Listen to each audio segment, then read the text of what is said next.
तरफ भाजपा की नीतियां, एक तरफ कांग्रेस की नीतियां। इलेक्शन जहां देखो इलेक्शन की ही बात हो रही है। और मतलब क्यों ना हो, इलेक्शन है, हमारे मिजोरम में है, एमपी में है, राजस्थान में होने वाले हैं, इवन नेक्स्ट ईयर 2024 में तो लोकसभा के इलेक्शंस हैं। तो मैं ये सोच रही थी कि इस बार इलेक्शंस में क्या फ्री मिलेगा, मतलब फ्री लैपटॉप मिलेगा, इलेक्ट्रिसिटी फ्री मिलेगी या वाटर फ्री मिलेगा। मतलब मजा ही आ जाएगा ना कि पानी फ्री में मिले, बिजली फ्री में मिले। पर वेट 1 सेकेंड, आपको डेवलपमेंट चाहिए या फ्री का सामान चाहिए जिसे हम फ्री भी बोलते हैं? आपको रोड चाहिए या रेवड़ी चाहिए? कंफ्यूजन हुआ ना, मैं क्लियर करती हूँ इस कंफ्यूजन को। तो हे दोस्तों, this is Sakshi and you are watching Sakshi decodes. और आज हम बात करने वाले हैं इलेक्शंस के दौरान होने वाले इस फ्रीबी कल्चर के बारे में। तो क्या है फ्रीबी कल्चर? क्यों मोदी जी ने इसे रेवड़ी कल्चर कहा? क्यों उन्होंने कहा कि ये हमारे लिए डेंजरस है? क्यों इस कल्चर की वजह से हमारे देश को लंगर नेशन कहते हैं? देखो, ये रेवड़ी और लंगर दोनों ही शब्द के नेगेटिव इफेक्ट्स को नहीं बताते हैं। बिकॉज ना तो रेवड़ी की तरह ये लॉन्ग टर्म तक स्वीट रहता है और ना ही ये लंगर की तरह सेवा भाव वाले तरीके से लोगों को सपोर्ट करता है। ये सिर्फ और सिर्फ पॉलिटिकल पार्टीज की स्ट्रैटेजी है वोट्स पाने के लिए।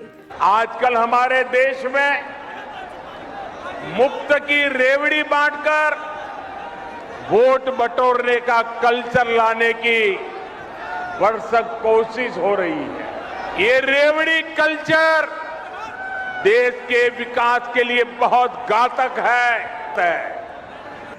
तो इंफ्रास्ट्रक्चर या रेवड़ी, इन दोनों के बीच में अगर हमें रेवड़ी टर्म को समझना है तो जो पॉलिटिकल पार्टीज होती हैं वो वोटर्स को अट्रैक्ट करने के लिए, उन्हें लुभाने के लिए समय समय पे उन्हें सुविधाएं देती हैं, गिफ्ट्स देती हैं, और इसी को हम टेक्निकली फ्रीबीज कहते हैं और इनफॉर्मल लैंग्वेज में इसे रेवड़ी कल्चर कहा जाता है।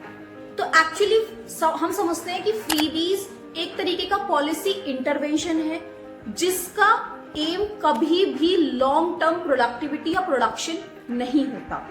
अगर हम इसे ऐसे समझें कि जो पैसा गवर्नमेंट फ्रीबीज में लोगों को लुभाने के लिए यूज करती है, उससे अगर वो फैक्ट्रीज खोले तो एक तो वो फैक्ट्रीज लॉन्ग टर्म चलेंगी, उससे लोगों को जॉब्स मिलेगी, उनको इनकम लॉन्ग टर्म मिलेगी और वो इकोनॉमिकली एम्पावर होंगे। और दूसरा, उस प्रोडक्शन से हम सामान को लोगों को सस्ते में बेच सकेंगे। पता है, रिसेंट में तो ये फ्रीबी कल्चर बहुत ज्यादा रफ्तार पकड़ चुका है। इसका वन ऑफ द रीजन ये भी है कि जो हमारी पॉलिटिकल पार्टीज हैं वो मॉडर्नाइज हो गई हैं। अब लोगों को ट्रेडिशनल रेवड़ी जैसे कि फ्री पानी, फ्री इलेक्ट्रिसिटी, ये सब नहीं चाहिए। लोगों का मन अब इससे भर चुका है। अब लोगों को चाहिए free laptop, free cycles, free TV sets, free mobiles.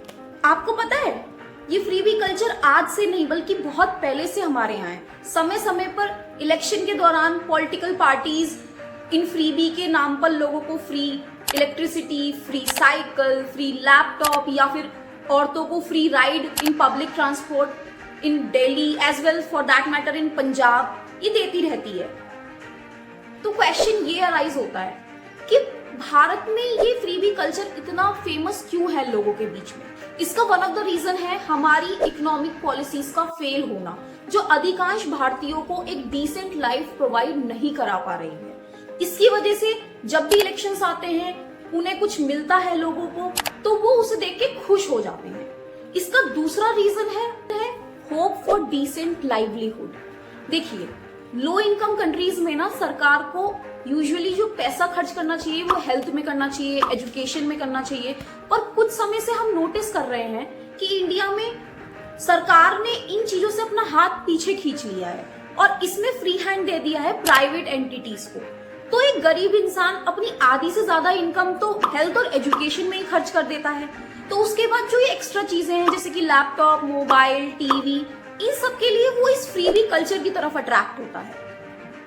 अगर हम अब इस फ्रीबी कल्चर के कुछ पॉजिटिव और नेगेटिव एस्पेक्ट्स को देखते हैं तो पहली चीज ये कही जाती है कि ये फ्रीबीज लोगों की बेसिक नेसेसिटीज को पूरा करता है। फ्री में पानी मिलता है लोगों को, फ्री में बिजली मिलती है लोगों को, तो ये तो फिर होना चाहिए, इसमें प्रॉब्लम क्या है? पर इसका काउंटर आर्ग्यूमेंट ये कहा जाता है कि जब लोगों को चीजें फ्री में मिलती हैं तो उन्हें उनकी महत्व, उनकी वैल्यू रियलाइज नहीं होती है। जब चीज ज्यादा मिलती है तो उसका दुरुपयोग होना भी पॉसिबल होता है। दूसरा, हम कहते हैं कि मोबाइल, लैपटॉप जैसी चीजों से लोगों का स्टैंडर्ड ऑफ लिविंग इंक्रीज होता है, पर जो लोग फ्रीबी कल्चर की तरफ अट्रैक्ट होते हैं वो तो पुअर लोग हैं। और आपको लगता है कि पुअर लोगों का स्टैंडर्ड ऑफ लिविंग मोबाइल या लैपटॉप से इंक्रीज होगा? उनकी अपनी अलग प्रायोरिटीज है। उनकी प्रायोरिटी है भूख। और अगर हम मान भी ले कि उन्हें राशन 15 दिन का या कुछ दिन का राशन दे देते हैं फ्रीबी में, पर उसके बाद फिर क्या? तीसरी बात, फ्रीबी खुशी देता है लोगों को, जो कि एक साइकोलॉजिकल और इमोशनल एस्पेक्ट है। पर अगर हम इसका एक काउंटर आर्ग्यूमेंट देखें तो 5 साल में एक बार खुशी, उसके बाद एक जब गरीब डेली उस गरीबी से सफर करेगा तो उस खुशी का फिर क्या? इसलिए वो फ्रीबी कल्चर वाला पैसा हमें लंबे समय के लिए इन्वेस्ट करना चाहिए, जिससे कि लोग सक्षम हो सके, कमा सके और अपना घर चला सके। देखिए, there should be a clear line between welfare and freebie. हमें क्या वेलफेयर है और क्या फ्रीबी है, इन दोनों के बीच का डिफरेंस समझना बहुत जरूरी है।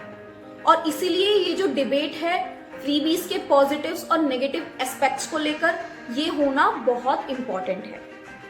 इवन सरकार को भी अपने खर्चों पर, वेदर वो फ्री इलेक्ट्रिसिटी के लिए हो, फ्री पानी के लिए हो, फ्री सामान के लिए हो, उस पे एक लिमिट सेट करना बहुत जरूरी है। अगर हम लास्टली ये समझें तो हम वोटर्स का भी अवेयर होना बहुत ज्यादा जरूरी है।